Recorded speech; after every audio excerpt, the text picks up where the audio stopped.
स्वागत है आपका AR न्यूज में। दिनांक 6 मार्च दिन शुक्रवार को, जहां हर खबर सिर्फ जानकारी नहीं बल्कि आपकी जिंदगी का हिस्सा बनती है।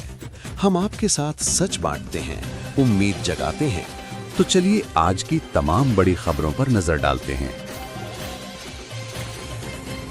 बिहार में एक बड़ा राजनीतिक परिवर्तन होने वाला है, क्योंकि मुख्यमंत्री नीतीश कुमार गुरुवार को राज्यसभा के लिए अपना नामांकन दाखिल करने वाले हैं, जिससे राज्य सरकार के शीर्ष नेतृत्व में फेरबदल हो सकता है। चलिए आगे बढ़ते हैं। आज विश्व एक अस्थिरता और अनिश्चितता के दौर से गुजर रहा है। यूक्रेन से लेकर वेस्ट एशिया तक दुनिया के कई हिस्सों में संघर्ष की स्थिति बनी हुई है। ऐसे वैश्विक वातावरण में भारत और यूरोप, दुनिया की दो बड़ी डिप्लोमेटिक पावर्स, अपने संबंधों के सुनहरे दौर में प्रवेश कर रहे हैं। हमारा बढ़ता सहयोग वैश्विक स्थिरता, विकास और साझा समृद्धि को नई मजबूती दे रहा है। चलिए आगे बढ़ते हैं। आर्थिक संकट। युद्ध के हालातों के बीच भारतीय रुपया अब तक के सबसे निचले स्तर पर पहुंच गया है, जो पहली बार 92 रुपए प्रति डॉलर के पार निकल गया है। चलिए आगे बढ़ते हैं। हमें जानकारी मिली कि इंदौर एयरपोर्ट के अंदर घास वाले एरिया में आग लग गई है। आग बुझाने की कोशिशें जारी हैं और किसी के हताहत होने की खबर नहीं है। चलिए आगे बढ़ते हैं। पद्म भूषण HK दुआ, पूर्व सांसद, राज्यसभा एडिटर, पूर्व प्रधानमंत्री HD देवेगौड़ा के मीडिया सलाहकार और डेनमार्क में भारत के पूर्व राजदूत का आज दोपहर निधन हो गया। चलिए आगे बढ़ते हैं। ईरान इजराइल युद्ध के बीच फ्लाइट को लेकर बड़ा अपडेट। पिछले कुछ दिनों से US इजराइल बनाम ईरान संघर्ष के चलते फ्लाइट में रुकावट के बीच जिद्दा से अहमदाबाद की फ्लाइट सरदार वल्लभ भाई पटेल इंटरनेशनल एयरपोर्ट पर लैंड कर गई है। US इजराइल हमले में ईरान के 170 छात्र और टीचर्स मारे गए। ईरान के शिक्षा मंत्री ने दावा किया है कि US इजराइल हमले में 170 छात्र और टीचर्स मारे गए हैं। ईरान इजराइल संघर्ष। ईरान के उत्तर पश्चिमी शहर बुकान में भारी बमबारी की रिपोर्ट है। युद्ध के डर से राजधानी तेहरान से लगभग 1 लाख से अधिक लोग पलायन कर चुके हैं। बहरीन का दावा। बहरीन ने दावा किया है कि उसने अब तक 75 से अधिक ईरानी मिसाइलों और 123 ड्रोनों को नष्ट किया है।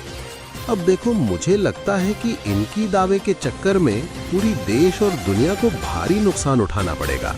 असम की राजनीति। चुनाव से पहले कांग्रेस के 3 निलंबित विधायक भारतीय जनता पार्टी यानी BJP में शामिल हो गए हैं। PM मोदी का बयान। प्रधानमंत्री मोदी ने वैश्विक संस्थानों में सुधार का आह्वान करते हुए कहा कि सैन्य संघर्षों से समस्याओं का समाधान नहीं हो सकता। T20 world cup. भारत और इंग्लैंड के बीच सेमीफाइनल मुकाबला होने जा रहा है। भारतीय टीम के पास इतिहास रचने का मौका है। आर्थिक प्रभाव। पश्चिम एशिया में बढ़ते तनाव के कारण एशियाई शेयर बाजारों में गिरावट देखी गई है। दक्षिण कोरिया का कॉस्पी 4% तक गिरा है। डिजिटल जनगणना की शुरुआत। गृह मंत्री अमित शाह ने 2027 की जनगणना के लिए 4 डिजिटल टूल लॉन्च किए हैं। ये देश की पहली पूरी तरह से डिजिटल जनगणना होगी, जिसका पहला चरण 1 अप्रैल से शुरू होगा। हवाई यातायात पर असर। मध्य पूर्व वेस्ट एशिया में बढ़ते युद्ध के तनाव के कारण अब तक लगभग 180 उड़ानें रद्द की जा चुकी हैं। हालांकि एमिरेट्स ने कुछ चुनिंदा रूटों पर उड़ानों का परिचालन फिर से शुरू करने की घोषणा की है। नेपाल में आम चुनाव। नेपाल में आज आम चुनाव 2026 के लिए मतदान हो रहा है। ये चुनाव वहां की राजनीतिक दिशा तय करने के लिए काफी महत्वपूर्ण माना जा रहा है। भारत फिनलैंड द्विपक्षीय वार्ता। फिनलैंड के राष्ट्रपति अलेक्जेंडर स्टब अपनी भारत यात्रा के दौरान रायसीना डायलॉग में शामिल हुए। इस दौरान PM मोदी और राष्ट्रपति स्टब ने यूक्रेन और मध्य पूर्व के संकट को सुलझाने के लिए संवाद और कूटनीति पर जोर दिया। ईरान का जवाबी हमला। ईरान ने आज सुबह इजराइल पर मिसाइलों की एक बड़ी लहर दागी है। इसके साथ ही ईरान ने कतर और बहरीन में भी आर्थिक ठिकानों को निशाना बनाया है। कुर्द विद्रोह की आहट।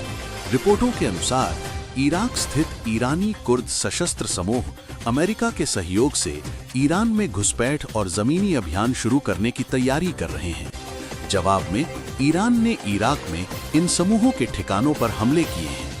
खामेनेई का अंतिम संस्कार स्थगित। दिवंगत सर्वोच्च नेता अयातुल्ला अली खामेनेई का अंतिम संस्कार, जो बुधवार रात तेहरान में होना था, सुरक्षा कारणों से अनिश्चित काल के लिए स्थगित कर दिया गया है। तेल और नौवहन संकट। ईरान द्वारा हॉर्मुज जलडमरू मध्य स्ट्रेट ऑफ हॉर्मुज को बंद करने की धमकी के बाद वैश्विक तेल व्यापार का लगभग 20% हिस्सा प्रभावित हुआ है, जिससे ऊर्जा की कीमतों में भारी उछाल आया है।